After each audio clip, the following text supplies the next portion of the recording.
जय हिंद साथियों, हमारे पड़ोस में पाकिस्तान की पब्लिक सड़कों में तो कॉमेडी दिखाती ही है, लेकिन साथ में आज आपको पाकिस्तानी संसद में भी कॉमेडी देखने के लिए मिलने वाली है। जब भारतीय सैनिकों ने 93,000 पाकिस्तानी सैनिकों के घुटने टिकवा दिए थे। वीडियो आखिर तक जरूर देखेगा, पूरा मजा आने वाला है। और अगर चैनल में पहली बार आए तो चैनल को सब्सक्राइब करना ना भूले। तो चलिए शुरू करते हैं आज की ये वीडियो। तो चलिए शुरू करते हैं। कश्मीर पाकिस्तान का होना चाहिए या इंडिया का होना चाहिए? इंशाल्लाह क्यों नहीं, पाकिस्तान का हिस्सा है, पाकिस्तान का ही होना चाहिए। पाकिस्तान का हिस्सा है तो फिर पाकिस्तान ने 75 सालों में कश्मीर के लिए क्या किया है? बहुत कुर्बानियां दी हैं। क्या कुर्बानियां दी हैं और क्या किया? डेवलपमेंट, जाने निशावर की है, बहुत कुर्बानियां दी है। इंटरनेशनल लेवल पर भी उन्होंने बहुत उछाला है। उछाला है, उछालने से नहीं, मैं ये कह रहा हूँ डेवलपमेंट। देखें, अब अगर मेरी जान चली जाती है किसी वजह से तो किसी के लिए जाती है, तो किसी को क्या फायदा होगा? फायदा नहीं। डेवलपमेंट, अगर मैं किसी को कुछ खाने को दूंगा, अगर मैं किसी को सहूलियात दूंगा, बिजली दूंगा, नेट दूंगा, उन्हें जॉब दूंगा, तो ही मेरा फायदा होगा ना। तो वो पाकिस्तान ने क्या किया? पाकिस्तान ने बहुत कुछ किया है जी। मुजाहिदीन वहाँ जाते हैं, उनकी खातर लड़ते हैं। और तो ये बेहतर बात है, मुजाहिदीन वहाँ जाकर लड़ते हैं। मेरे भाई वहाँ जाके तो उनको तंग किया जाता है, तो वहाँ लड़ना जिहाद बनता है, मुसलमान का हक बनता है मुसलमान का। आप कुछ भी बोलो, ये नहीं सुनने वाला। आप अगर दुबई में किसी ऑफिस में चले जाते हो ना, तो 35% जो है ना लाइक पाकिस्तानी आपको 2-4 मिलेंगे, 75% इंडिया। उसकी वजह क्या है? ऑफिस में ज्यादा वजह ये है सर, ये पेशेंट वाले लोग हैं, किसी से लफड़ा नहीं करते। दुबई में सर 75% कंट्रोल दुबई का, इंडिया का यानी इंडिया का दुबई में। और जो है ना पाकिस्तानी थोड़े थोड़े मिलते हैं, इंडिया में सबसे ज्यादा लोग इधर इंडियन है। और इन्होंने अपने मुल्क को इम्पोर्ट किया, यानी दुनिया के सामने जो है इन्होंने रखा, अच्छा इमेज रखा और दुनिया में अप्रूव किया अपने मुल्क। और एक चीज मैंने यहाँ पे नोट किया, इंडियन कम्युनिटी आपस में एक दूसरे को हेल्प करती है, यहाँ पे नजर आती है। मतलब लाइक कोई नया लड़का आया, उसको हेल्प करेंगे। हमारे यहाँ पे क्या उस तरीके से होता है? खासतौर पे केरला के लोगों के बारे में मैंने सुना कि भाई वो अगर कोई नया लड़का आएगा तो उसे कहेंगे आज भाई तुम्हें भी कहीं ना कहीं एडजस्ट करवाते हैं। इंडिया पाकिस्तान हमारी कंट्री में सिर्फ अगर आगे वर्ल्ड वाइड पे आप आके देखते हैं तो ये बहुत अच्छे लोग हैं। पाकिस्तानियों की भी हेल्प कर देते हैं, पाकिस्तानियों की भी हेल्प कर देते हैं। ये समझ लो कि पाकिस्तानियों से 2-4 कदम आगे चलते हैं। ये मेरा एक्सपीरियंस है, मेरा तजर्बा। ठीक है, इन्होंने अपना एक्सपीरियंस बताया। मैं अपने पापा से क्या? पाकिस्तान की $2.5 बिलियन की एक्सपोर्ट है और इंडिया की $250 बिलियन की एक्सपोर्ट है। 2.5 बिलियन और 250। इंडिया, आप एक साल पहले जाए ना, इंडिया 150 पे था। एक साल पहले इंडिया 150 पे था, फिर इंडिया 200 पे आया। इस वक्त इंडिया की आईटी एक्सपोर्ट $250 बिलियन है। बिल्कुल बिल्कुल, ये सही बात है। अब पहले उनके पास भी ये पेपल और स्ट्राइप बीच में वो जो है ना ब्लॉक हो गए थे। अब नरेंद्र मोदी ने क्या किया, वो गया वहाँ पे जाके उन्होंने जो भी उनके मामला थे उन्होंने सॉल्व करके उस चीज़ को रिजॉल्व करके और पाकिस्तान अपनी इंडिया की इकोनॉमी जो है उसको एक्सपोर्ट उन्होंने बढ़ाई आईटी की। बस हवा निकल गई है। सऊदी अरब, उसको फलस्तीन का साथ देना चाहिए, ना कि इजराइल का। क्यों? इजराइल हमारा दुश्मन है और उसे हम नहीं मानते।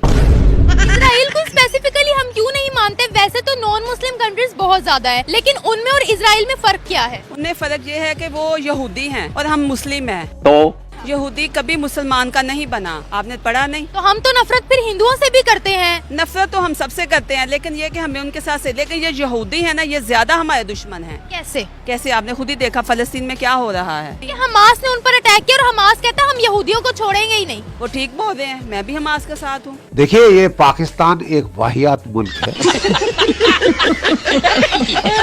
देखा आपने, लापरवाही का नतीजा है। पहली कामयाबी G20 का इजलास उन्होंने करवाया। दूसरा, वो यूनाइटेड नेशन सिक्योरिटी काउंसिल का मेंबर बनने जा रहा है। बनने जा रहा नहीं, बन गया हुआ है। तय करें, आप लिख लें, आप रखें अपने पास पॉइंट आउट करके। देखें, यूनाइटेड नेशन सिक्योरिटी काउंसिल का मेंबर बनना कोई आम बात नहीं है। हमारी वो औकात नहीं है कि हम G20 या किसी और समिट के लिए हम यहाँ बुलाएं। इंडिया पर कोई भी मेली आंख से देखेगा, पूरे यूनाइटेड नेशन सिक्योरिटी काउंसिल के जितने भी वहाँ पे मेंबर्स हैं सब उसका साथ देंगे। आज का दिन इनका तारीखी दिन है, 47 का भी नहीं था, 15 अगस्त 1947 का भी नहीं था। आज का दिन है, इस दिन के लिए बने थे। हमारी ख्वाहिश होती है कि यार बाइडन, ट्रम्प या बराक ओबामा हमें कॉल करें कि मुबारक हो आप प्रेसिडेंट बन गए, मुबारक हो आप प्राइम मिनिस्टर बन गए। हम इंतजार करते हैं, ये हमारी औकात। हम कॉल के लिए तरसे हुए, वो पूरा अमेरिका छोड़ के पहुंच गया हुआ इंडिया की सरजमीन पे। अब आए ना लाइन पे। सिर्फ हिंदू ही गंदे हैं या सारे नॉन मुस्लिम्स गंदे हैं? नॉन मुस्लिम सारे गंदे होते हैं। IMF से क्यों पैसे लेते हैं? गंदे लोगों से क्यों पैसे लेते हैं? नहीं लेने चाहिए, गलत बात है। हाँ जाहिर बात है, मुस्लिम को सपोर्ट करना चाहिए, नॉन मुस्लिम को नहीं करना चाहिए। किस मुस्लिम को सपोर्ट करें? किस मुस्लिम को सपोर्ट करें? हम तो खुद सपोर्ट मांग रहे हैं। हाँ ये भी है, अब इसका जवाब नहीं है मेरे पास। आप क्या कहोगे? आपकी नजर में भी नॉन मुस्लिम गंदे, हिंदू गंदे हैं? बताओ बताओ। मतलब पूरी दुनिया में बॉम्ब है तो सिर्फ पाकिस्तान के पास है? हाँ सिर्फ पाकिस्तान के पास और किसी के पास नहीं है। इंडिया के पास भी है? नहीं, जितनी पावर पाकिस्तान के पास है उतनी किसी के पास नहीं है। अच्छा, वो कौन सी पावर है? वो कौन सी पावर है? हमारे पास पावर बिरयानी है। बिरयानी वाली पावर है? बिरयानी से डरते हैं? अच्छा, हिंदुओं को इतना प्रमोट क्यों करते हैं? आप कश्मीर आजाद ना करवाएं। अच्छा। आप छोड़ दें, ठीक है, हमें चाहिए ही नहीं कश्मीर। मुझे बताएं कश्मीर लेके क्या मिलेगा आपको? कोई उधर सोने की खाने हैं। हैं। बात कर रहे हैं, ये देखने वाला कोई आपको ये ना कहिए कि बात कर रहे हैं। हम सर 70 साल एक नारा लगाते रहे हैं कश्मीर बनेगा पाकिस्तान, आप कह रहे हैं चाहिए नहीं। 75 सालों में आपके हालात ही हैं कि आप अपनी इमाम को वो आटा दे रहे हैं तो जानवरों को डालते हैं आप। ठीक है, तो कश्मीरियों को भी यही देंगे, लेकिन उम्मत मुसलमा तो है ना। वो यार उम्मत मुस्लिमा है, उम्मत तो फिर आप जा तो करें ना, फिर बरमला करें। हाँ। फिर आप ओपन करेंगे। 4 दफा किया हमने जंग की। क्या हुआ कारगिल में? क्या हुआ था आपके साथ? हाँ। क्या हुआ? वो जब फौजें आपने नीचे बुलाई थी, 71 में स्कूटर रखा हुआ, 90,000 फौजियों ने सरेंडर किया। 93 ने जी। तो क्या हुआ? ठीक है, आप बांग्लादेश आपने बना दिया, कश्मीर आजाद नहीं हुआ। ठीक है, यानी कश्मीर आजाद करने के चक्कर में हम वो एक अपना वो गवा बैठे हैं। बाकी तो सर यही कहते हैं कि इंशाल्लाह जज्बे के साथ ये कर देंगे, इंशाल्लाह जज्बे। सर जज्बे से आपने कश्मीर क्यों नहीं आजाद करवाया? जज्बा तो 75 साल का जज्बा है। क्या बात है सर, क्या बात है सर, क्या बात, ये बात है कि यही इंडिया अल्टरनेट आप कश्मीर में देखें क्या कर रहा है। हमारा एक पूरे कश्मीर का एक जो पोर्शन है उस पे वो कब्जा जमाए हुए है। वहाँ उसने मुसलमानों की इज्जतें रौंदी हैं, वहाँ उसने बेगुनाह शहरियों और मासूम बच्चों का कत्ल किया है। अच्छा। और यही वो इंडिया है जिसने हमेशा मुसलमानों के ऊपर जुल्म ढाया। आज वो उन मुसलमानों से पूछे जो इंडिया के अंदर रह रहे हैं, उनके साथ क्या कर रहे हैं? उनको जबरी तौर पे क्यों वो हिंदू मजहब इख्तियार करने पर मजबूर कर रहा है? अच्छा, ये खबर भी है, मुझे तो इसके बारे में नहीं पता कि भारत के मुसलमानों को कि आप जितनी माशाल्लाह से वेल अवेयर्ड हैं और जितना आपके पास नॉलेज है, ये हो नहीं सकता कि ये आपके नॉलेज में कन्वर्जन मुझे नहीं सच में, वरना देखिए मेरे हजारों लोग सुने, अगर ये खबर होती तो मैं डेफिनेटली शेयर करती। कन्वर्जन वाली नहीं है। आप कहीं से भी चेकआउट कर लें, उन्होंने किस तरह से बाइंडिंग्स करके मुसलमानों को अपना रिलीजियस कन्वर्जन पे फोर्स किया है। मतलब भारत के मुसलमानों को हिंदू बनाया जा रहा है। Simple is that. Simple is that. Simple is that के मुसलमानों को हिंदू बनाया जा रहा है। ये सब क्या देखना पड़ रहा है? अच्छा है मैं अंधा हूँ। रशिया का भी प्रेसिडेंट आया, इंडिया विजिट किया उन्होंने। पूरे यूरोप का, पूरे अमेरिका का प्रेशर है इंडिया के ऊपर, रशियन ऑयल के हवाले से, रशिया रिलेशन के हवाले से। लेकिन उसके बावजूद रशिया प्रेसिडेंट का विजिट इंडिया बहुत बड़ी चीज है और बहुत मायने रखता है। हालांकि रशियन प्रेसिडेंट अभी इंडिया से चले गए, लेकिन जो एग्रीमेंट हुए, जो मुआहदे हुए, ऑयल के ऊपर भी हुए, ऑयल के ऊपर अमेरिका का प्रेशर, उसके बावजूद ऑयल के एग्रीमेंट हुए, S-400 के हवाले से, S-500 के हवाले से, दिफा के हवाले से, क्लीन एनर्जी के हवाले से, हर चीज में उन्होंने एग्रीमेंट किए। क्या समझते हैं? इंडिया इंटरनेशनल रिलेशन स्ट्रॉन्ग बना रहा है और किसी के आगे झुकता नहीं है। और पाकिस्तान के इंटरनेशनल रिलेशन को आप कैसे देखते हैं? अभी मजा आएगा ना भिड़ो। जी अस्सलाम वालेकुम। ये बड़ा अच्छा ओपिनियन आपने सजेस्ट किया है। बेसिकली अगर आप देखें तकरीबन ये 2021 के बाद से अगर आप देखें तो पाकिस्तान में सबसे बड़ा इशू ये चल रहा है कि पॉलिटिकल स्टेबिलिटी नहीं है हमारे मुल्क के अंदर। 2021 के बाद आप तो शायद थोड़ा भूल रहे हैं, जब पाकिस्तान बना था उसके बाद अभी तक एक प्राइम मिनिस्टर ने भी अपना टेन्योर पूरा नहीं किया। इंडियन की बात करते हैं आप, वहाँ पे इंडियन अपना वो हुनर बेचने के लिए वहाँ पे ये आता है जी 800 दरहम मुझे दे दे। वो एक नौकरी 800 रुपए पे कर रहा है। पाकिस्तानी खुददार कौम है, वो कहते हैं मैंने 1600 से काम नहीं लेना, 1200 से काम नहीं लेगा। तो आप मुझे कैसे कह सकती कि वो उनके पास टैलेंट है? वो टैलेंट नहीं बेच रहे, भीख वो लोग मार रहे हैं। दुबई में उन्होंने मंदिर वगैरह ये चीजें जो 3 स्टॉल की उन्होंने बनाई, तो वो क्या था, उन पे अजाब नाजिल हुआ। क्लाइमेट चेंज था। नहीं वो अजाब नाजिल, वो तो कैसे पता अजाब था? मैं बताती हूँ ना, वो दुनिया वालों ने उसको ये कह दिया है, ठीक है, वहाँ के लोगों ने कि ये क्लाइमेट चेंज की वजह से बारिश बहुत तेज हुई, वो इस तरह डूब गया। लेकिन वो बेसिकली आप अगर देखें तो आपको पता चलेगा कि उन्होंने वहाँ पे मंदिर बनाए तो अल्लाह की तरफ से उन पे कहर नाजिल हुआ है। पाकिस्तान में यहाँ पर जो बाढ़ आती है, कुछ भी होता है वो सारा अल्लाह का। लेकिन यहाँ पे मस्जिदें वगैरह ये चीजें तो खत्म नहीं की जाती ना, या मंदिर तो नहीं बनाए जाते। मंदिर बनाना गलत चीज, गलत। आप सोशल मीडिया पर खड़े होकर कह रहे हैं मंदिर ना बनाओ, उनके दिलों को ठेस नहीं पहुंचेगी, यानी हमारे सेंटिमेंट्स उनके सेंटिमेंट्स गलत। देखिए ये पाकिस्तान एक वाहियात मुल्क है। आप कुछ भी बोलो, ये नहीं सुनने वाला। दुनिया की सबसे बड़ी जमहूरियत भारत के वजीर-आज़म नरेंद्र मोदी के सासों की मालियत 3 करोड़ रुपए और उनके पास कोई घर कोई गाड़ी नहीं है जाती, क्या कहेंगे? 3 करोड़ रुपए के एहसासों वाला मोदी हमारा मुकाबला कर सकता है? वो ठीक है, उसने 5वीं बड़ी ताकत इकोनॉमी के हवाले से बना दिया मुल्क को। पर कैपिटा इनकम $5,000 से बढ़ के 7,000 हो गई मोदी के दौर में। अब अंदाजा लगाओ, दुनिया की सबसे बड़ी डेमोक्रेसी का वजीर आजम, कैरियर क्या है? चाय बेचने वाला। वो पता नहीं, मुझे पिछले दिनों को दिखा रहा था कि वो कहीं किसी ने चाय शाय ऑफर की। मैं भी गरीब बोल रहा, वो कहते अच्छी चाय है, मैं तो खुद चाय वाला हूँ, तो मुझे चाय की बड़ी पहचान। खत्म। वो पागलों की तरह लगा हुआ। आप उसकी पॉलिसी से, उसके अंदाज से इख्तलाफ करें, इत्तेफाक करें, वो उसको सान भी है। वो अपने लोगों के लिए बेहतरीन कर रहा है। यहां ये पे नहीं, इनका कुछ नहीं है। जलवा है हमारा। इंडिया ने पाकिस्तान पे हमला किया तो 45 मिनट में 7 जहाज गिरा दिए थे। वो बोल्ड फैसला था। अगली बात करें आप। चलिए, बोल्ड फैसला ये था कि आपने अपने 13 एयरफील्ड खुवा लिए, आपने अपनी पीएल मिसाइल्स यूजलेस करवा ली, प्रूव हो गया दुनिया में। आप वही वाली टेक्नोलॉजी लेकर तैमूर बना रहे थे। तैमूर को क्या हो गया? तैमूर को क्या हुआ? उसके पीछे क्या चाइना लग गई थी कि मिसगाइड होकर टारगेट छोड़कर कहीं और चला गया? आप ही बता दीजिए क्यों किया? नहीं, देखो, सच्चाई से थोड़ी ना मुंह अब हटाना पड़ेगा। अब आपने बोला है तो 45 मिनट का अकाउंट तो आपको लेना पड़ेगा। 45 मिनट में अकाउंट आप मेरा नहीं है, ये आपके यहाँ का है। ये मेरा कहना ही नहीं है, ये आपकी पार्लियामेंट में बोला जा रहा है कि जी हमारे 9 सो कॉल्ड मरकज और पता नहीं क्या क्या गिरा दिए गए। वो जो आपके 127 मिलिट्री ऑनर्स या एप्रिसिएशन दी गई है जिनकी डेथ हो गई, वो सर बलूचिस्तान में मरे थे क्या? कि टीटीपी ने मारे थे? कि अफगानिस्तान ने मारे थे? वो सारे के सारे उस मई में 7 तारीख के बाद ही क्यों ये सारे अवार्ड एकदम से आए आपके पास? कश्मीर हमारा है, वो हमने लेना ही है। कैसे लेंगे? क्या किया कश्मीर के लिए? मैं बताता हूँ। आपकी भी बारी आएगी।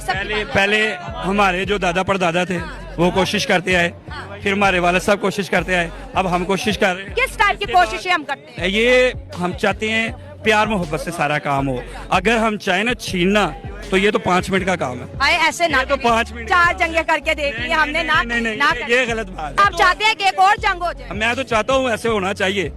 हम महंगाई के खिलाफ ना करें, इतनी बड़ी आर्मी है, हमारे खजाने पहले खाली है, जंगों के लिए बड़ा पैसा चाहिए। 100 सी बात है, पाकिस्तान जिंदाबाद। बेटा तुमसे ना हो पाएगा। आप इस तरह जलील ना करें। वो 93,000 जो सोल्जर्स थे वो पाकिस्तान के सोल्जर्स थे, जो हमें कल बांग्लादेश की यहाँ बातें की जा रही थी। शुक्र अदा करें कि ये शहीद जुल्फिकार अली भुट्टो थे, जिन्होंने कई बातों को उस जमाने में सामने नहीं आने दिया। क्यों?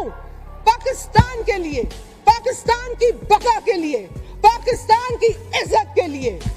उनको तो 2 टुकड़े मुल्क मिला था, उन्होंने तो इस मुल्क टूटे फूटे पाकिस्तान का उनको दीदी वाह दीदी दीदी वाह दीदी। बात करते हैं जी इंडिया में मुसलमानों पे जुल्म, हम बात करते हैं फलस्तीन पे मुसलमान। भाई मेरी आप सुने बात, ठीक है। सोशल मीडिया पे ये जो चूरन इस्तेमाल कर रहे हैं ना इंडिया के नाम पे, मुझे ये बताएं मसले किस मुल्क में, किस घर में नहीं होते? आप इतना हाईलाइट करते हैं, इतना बदनाम करते हैं इस चीज को लेके कि इंडिया में ये जुल्म हो गया, वो जुल्म हो गया। तो फिर मुझे ये बताएं वो दुनिया की इस टाइम 5वीं बड़ी इकोनॉमी कैसे है? हम क्या बात करते हैं, हम कहते हैं फलस्तीन में क्या हो गया, इंडिया में क्या हो गया, यहाँ क्या हो गया, वहाँ क्या हो गया। भाई आप देखिए पाकिस्तान में क्या हो रहा है। आपको अपने घर का पता ही नहीं है कि आपके घर का निजाम चल कैसे रहा है। 1947 से पहले तक ये लोग हिंदू मुस्लिम के नाम पर कौम को तकसीम करते आए हैं, लड़वाते आए हैं, बांटते आए आपस में। हर किसी का अपना अपना एजेंडा है, कोई मजहब के नाम पे, कोई पॉलिटिक्स के नाम पे लगा हुआ है बस अवाम को तकसीम करने। ये सब क्या देखना पड़ रहा है? अच्छा है मैं अंधा हूँ। अच्छा खान साहब, ये छक्का कैसे मारा इंडिया ने? छक्का मारा है जो $17.5 बिलियन की वो इन्वेस्टमेंट जो है लेके आ रहा है माइक्रोसॉफ्ट। ये बताइएगा कि ये तो और वो भी इंडिया के अंदर, अमेरिका तो एक वो जिसे कहते हैं ना फ्रैंकली जान के पीछे पड़ा हुआ है इंडिया की ना। मैं इसीलिए बोल रहा हूँ, आप सपने में नहीं सोच सकते जिसका रिजल्ट अब आ रहा है। हमने उनके साथ फॉरेन डायरेक्ट इन्वेस्टमेंट के एग्रीमेंट अभी नहीं करे, हमने सालों साल पहले करे, उसके ऊपर काम किया, उन्होंने देखा, उन्होंने परखा, उनको विन विन सिचुएशन नजर आई कि जब आप इंडिया के अंदर इन्वेस्ट करते हो तो इंडियन कंपनीज आपके यूएसए में जॉब्स जनरेट करती है। बड़ी सीधी गल है, दोनों के लिए विन विन। आपको नहीं रास आ रहा, आपको हजम नहीं हो रहा, आपको हजम होता है अल्टीमेटली हाफिज सईद, आपको होता है मसूद, आपको होता है बाकी वो वाले लोग जो पूरी दुनिया में टेररिज्म कर रहे हैं। आपके पास टाइम नहीं है। मेरे को प्रॉब्लम ये है, और आप जैसे पत्रकार को उन्होंने कंट्रोल किया हुआ है आईएसआई से। करा ली बेइज्जती।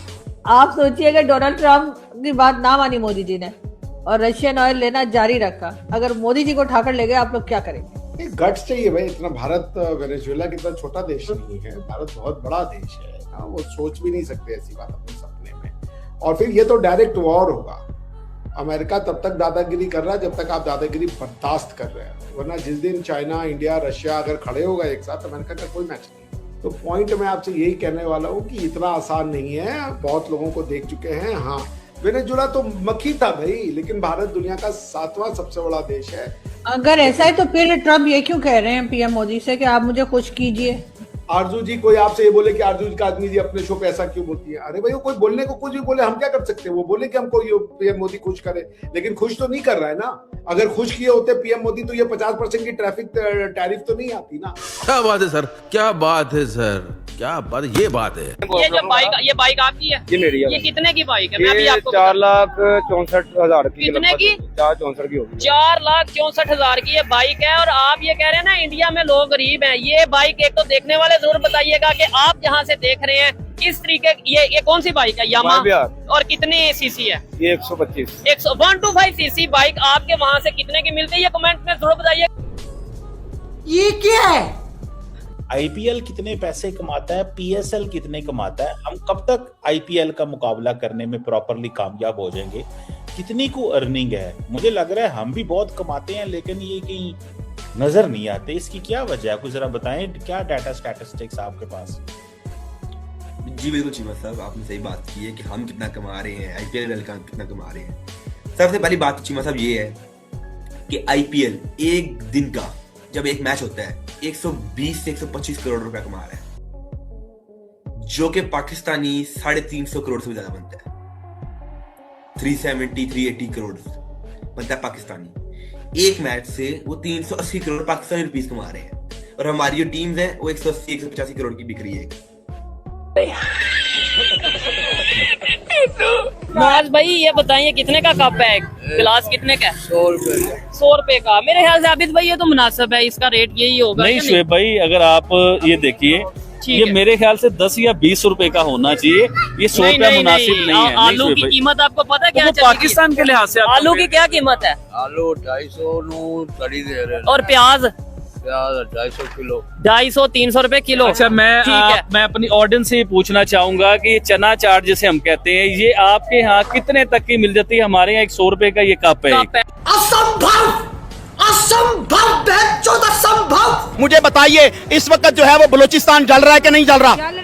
इस वक्त केपीके के अंदर जुल्म और तशद्दुद हो रहा है कि नहीं हो रहा? पंजाब के अंदर जुल्म और तशद्दुद के पहरे हैं कि नहीं है? इस वक्त भी लाहौर की किसी सड़क के ऊपर आप गुजर के देखिए, जगह जगह पर आपको नाके लगे हुए मिलेंगे, क्योंकि कौम जो है हुक्मरानों को नहीं मान रही और हुक्मरान जो है वो आवाम की सुनने के लिए तैयार नहीं है। तो जब ऐसी सूरत हाल होगी तो फिर दुनिया जो है वहां पर पाबंदियां ही लगाएगी ना, आपके ऊपर नारे ही कसेगी, क्योंकि उन्होंने कहा था कि ये ऐसे लोग हैं जो अपनी माँ को भी बेच देते हैं। तो जब डॉलर के एवज ये माँ को बेचने के लिए तैयार हो जाएं तो हम पाकिस्तानी कौम है, हमें क्यों ना बेचा जाएगा? हमारे यहाँ ऐसा ही होता है कि इंडिया आने वाले वक्त का, माने या कोई ना माने, आने वाले वक्त का बहुत जल्द वो सुपर पावर बनने वाला है। अमेरिका के बाद जो है वो इंडिया एशिया का ऐसा जो मुल्क होगा जो कि सुपर पावर बनने की अहलियत रखता है। और मुझे नहीं लगता कि आगे शायद 5 साल में ये सुपर पावर ना बने। मोदी ने तो आगे कह दिया कि आगे आने वाले 5 साल तो हमने जो है वैसे बहुत ज़्यादा बूस्ट कर देना है। और मैं मोदी से तो वैसे बहुत ज़्यादा इंप्रेस हूँ। मैं कह सकता हूँ कि यार मैं मोदी का फ़ैन हूँ, क्योंकि देखें जो अपने आप को एक चाय वाले से एक प्राइम मिनिस्टर में कन्वर्ट कर सकता है, तो अपने 10 साल में उसने वैसे ही अपने इंडिया को जो है वो नक्शा ही बदल के रख दिया और दुनिया उससे सीख रही है। बात तो सही है। मैं अपने पापा से सीख गया। साथियों उम्मीद करते हैं हमारी आज की वीडियो भी आपको जरूर पसंद आई होगी। आज की वीडियो में आपको सबसे फनी क्लिप्स कौन से लगी कृपया कमेंट करके उसका नाम जरूर बताइएगा। और दोस्तों अगर आपको नई टॉपिक पे वीडियो चाहिए तो उसके बारे में आप हमें बता सकते हैं ताकि आपके दोबारा बताए गए टॉपिक पर वीडियो लेकर आ सके। आज की वीडियो देखने के लिए धन्यवाद। कल फिर मिलते हैं एक नई वीडियो के साथ। जय हिंद, जय भारत, वंदे मातरम।